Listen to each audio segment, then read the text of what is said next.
कहा जाता है रजब के कोंडे अंदर ही अंदर पकते और तैयार किए जाते हैं। इन्हें अंदर ही खाया जाता है। इस मखसूस हलवे को छत के नीचे तैयार किया जाता है और छत के नीचे ही खाया जाता है। इसे बाहर नहीं ले जाया जा सकता। ये बात महज इस हद तक तो बहरहाल माकूल है कि ऐसी चीजें छत से बाहर ले जाकर नहीं खाई जाती, बल्कि ये अंदर की चीज है, इसे अंदर ही रहना चाहिए। बाहर तो वही चीज लाई जा सकती है जो मजहबी, अखलाकी, तबई और मुआशरती हर एतबार से जायज और नाकाबिल एतराज हो, जबकि यहाँ कम अज कम दीनी व मजहबी एतबार से मामला इसके बरक्स है, क्योंकि कोंडों का आगाज किसी शरई दलील पर नहीं हुआ, बल्कि ये तो महज एक किस्से या अफसाने में ज़ुहूर पजीर हुए हैं। कुरान और सुन्नत और सुलफ उम्मत के यहाँ ये मरवजा फेल साबित नहीं। तो आइए पहले आपको इन कोंडों को वजह जुवाज बख्शने वाली दास्तान अजीब का खुलासा सुना दी।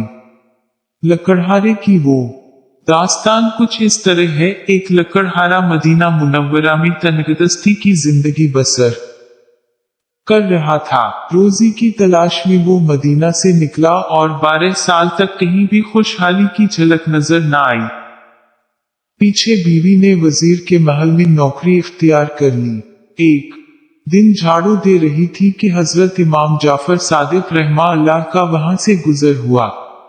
इन्होंने अपने साथियों से पूछा, आज क्या तारीख है? किसी ने बताया, आज रजब की 22 तारीख है। फरमाया, अगर कोई मुश्किल में फंसा हुआ हो तो इसको चाहिए कि नए कोंडे लाए और उनमें पूरियां भरकर मेरे लिए फातिहा पढ़े, फिर मेरे वसीले से दुआ मान गए। अगर इसकी हाजत रवाई और मुश्किल कुशाई ना हुई तो क़यामत के दिन मेरा दामन पकड़ ले। ये सुनकर लकड़हारे की बीवी ने इस पर अमल किया और अपने शौहर के सही व सलामत और माल व दौलत के साथ वापस लौट आने की दुआ की, और फिर कोंडे अपना रंग दिखाते हैं। 12 साल से मारा मारा फिरने वाला लकड़हारा एक मदफून खजाने को पा लेता है और वापस आकर वजीर महल के सामने एक शानदार घर बना लेता है। अचानक एक दिन वजीर की बेगम की नजर अपने महल के सामने बने हुए उस शानदार मकान पर पड़ी और पता चला कि ये उसी खादिमा का घर है जो यहाँ झाड़ू दिया करती थी। इसे बुलवाकर इसका राज पूछा तो पता चला कि ये सब कोंडों ने रंग दिखाया है। वजीर की बेगम को कोंडों की इस करामत पर यकीन न आया और कहा, तुम्हारे शौहर ने ये माल किसी चोरी डाके के जरिए हासिल किया होगा।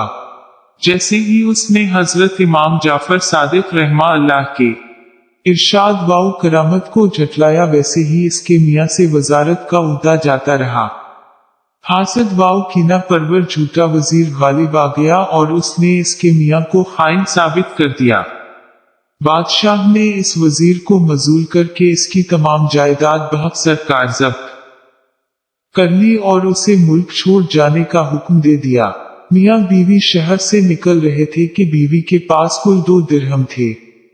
उनमें से इन्होंने 1 दिरहम का खरबूजा खरीद कर रुमाल में बांध लिया ताकि भूख के वक्त काम आए। इत्तिफाक ऐसा हवा कि उसी दिन बादशाह का बेटा शिकार पर गया हुआ था, जिसके वापस आने में कुछ देर हो गई। नए वजीर ने फिर कारी जर्ब लगाई कि कहीं मजूल वजीर ने उसे कत्ल न करवा दिया हो। बादशाह के हुक्म से सरकारी कारिंदे गए और इन्हें दरबार में हाजिर कर दिया। जब मजूल वजीर की बीवी के हाथ में मौजूद रुमाल को खोला गया तो इसमें खरबूजे की जगह शहजादे का सर बंधा हुआ पाया गया। बादशाह इन दोनों को फांसी पर लटकाने का हुक्म सादिर कर देता है और जेल में बंद कर देता है। वजीर और इसकी बेगम कोंडों की करामत पर यकीन न करने के नतीजा में सजाए मौत के इंतजार में जेल में बंद हैं। वजीर अपनी बेगम से कहता है, मुझे कुछ याद नहीं पड़ता कि मैंने अपनी जिंदगी में कभी किसी पर जुल्म किया हो, ना जाने हमें किस खता की पादाश में ये जिल्लत व रसवाई मिल रही है। वजीर की बेगम ने कहा, आप तो बेकसूर हैं, कसूरवार तो मैं हूं कि जिसने हजरत जाफर सादिक रहमा अल्लाह के कोंडों का इनकार किया। चुनाचे वो सारी रात तौबा करती रही, खुलासी की सूरत में कोंडे भरने का अज़्म करती रही। इधर इन्होंने कोंडों की अजमत का इकरार किया, उधर शहजादा शिकार से घर वापस आ गया। बादशाह अपने बेटे को सलामत देखकर बड़ा हैरान हुआ और वजीर को जेल से निकलवाकर माजरा दरियाफ्त किया तो उसने अदब व एहतराम से कोंडे न भरने, उनको झटलाने और फिर रात जेल में तौबा करके कोंडे भरने के अहद का वाकया बयान कर दिया। बादशाह ने इस वजीर को दोबारा बहाल कर दिया, बल्कि ओहदे से भी नवाजा। फिर बादशाह और वजीर तो किया, रियाया ने भी कोंडे भरने का एहतमाम शुरू कर दिया। ये अजीब व गरीब दास्तान कोंडे भरने वालों की दलील है, जो न तो आसमान से नाजिल हुई है, न नबी रहमत की जबान मुबारक से सादिर हुई है, और न ही खुलफाए राशिदीन या दीगर सहाबा रिजवान अल्लाह अलैहिम में से किसी की तरफ मंसूब है, बल्कि कती मन घड़त कहानी है जो कुरान वाओ हदीस तो दूर की बात है किसी भी मुतबिर किताब में मज़कूर नहीं, और न ही इसकी कोई सनद है, बल्कि किसी मुंशी जमील अहमद के मंजूम कलाम में खूबसूरत अंदाज से ये अफसाना मिलता है, जिसका खुलासा हमने जिक्र कर दिया है। इसे अलिफ ललवी और हजार दास्तान नुमा अदबी शरपारा तो कह सकते हैं, मगर इसे शरीयत मान ले इतनी बड़ी हमाकत कोई साहब अकल वाओ दानिश मुसलमान कैसे कर सकता है।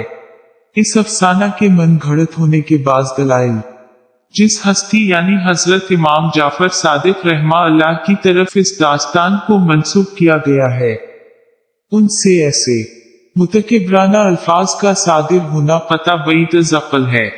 दीना तैबा में ना कभी कोई बादशाह हुआ है ना वजीर, खुसूसन जबकि हजरत इमाम जाफर रहमा अल्लाह की पैदाइश एक रिवायत के मुताबिक 8 रमजान उसी हिजरी और दूसरी के मुताबिक 18 रबिया अव्वल 83 हिजरी में हुई, और उनकी वफात पर इत्तिफाक है कि 15 शवाल 148 हिजरी है। अब तारीख इस्लाम को देख लें, मालूम हो जाएगा कि उनकी उम्र अजीज के तकरीबन 52 साल खुलफाए बनी उमैया के अहद में गुजरे, जिनका दार अल खिलाफा दमिश्क था, और बाकी साल खिलाफत बनी अब्बास में गुजरे, जिन्होंने बगदाद को अपना दार अल खिलाफा बना लिया था। इन तारीखी हक़ाइक़ से मालूम हो गया कि मदीना मुनव्वरा में कभी कोई बादशाह था ना इसका महल, ना कोई वजीर था और ना ही वजीर का महल। अलबत्ता जिस अदीब व शायर ने बादशाह, वजीर और उनके महलात बना डाले, उसी ने लकड़हारे का किरदार भी तराश लिया और एक अदबी शरपारा लिख मारा, जिसे कुछ जाहिलों ने शरीयत बना डाला है। साबिका दोनों तारीखी रिवायात के मुताबिक इमाम जाफर सादिक रहमा अल्लाह की तारीख पैदाइश 8 रमजान या 17 रबीउल अव्वल है, 22 रजब नहीं, और न ही ये उनकी तारीख वफात है, बल्कि वो बालातफाक 15 शवाल है। अब बताएं ये कोंडे किस खुशी में भरते हैं। दर हकीकत बाज लोगों के नजदीक इस दिन नबी अलैहिस्सलाम के कातिब वही और आपके बरादर निस्बती अल-मुमिनीन हजरत हबीबा रजी अल्लाह अन्हा के भाई हजरत अमीर मावी रजी अल्लाह ताला अन्हा की वफात हुई थी, लिहाजा वो तो उम्दा और दानिस्ता बुग़्ज़ मावी के इजहार के लिए खुशी मनाते और हलवा पूरी के कोंडे भर भर कर तकसीम करते हैं, जबकि दीगर लोगों की कसीर तादाद बल्ला सोचे समझे ना दानिस्ता ही उनकी खुशी में शरीक हो जाती है। पहले तो अंदर का ये लावा अंदर ही अंदर पकता था और अंदर ही अंदर खाया जाता था, मगर जब दूसरे लोगों की एक भीड़ भी उनके साथ शामिल हो गई तो अब उसे मज़कूरा दास्तान अजीब के जरिए एक नई सूरत दे दी गई है।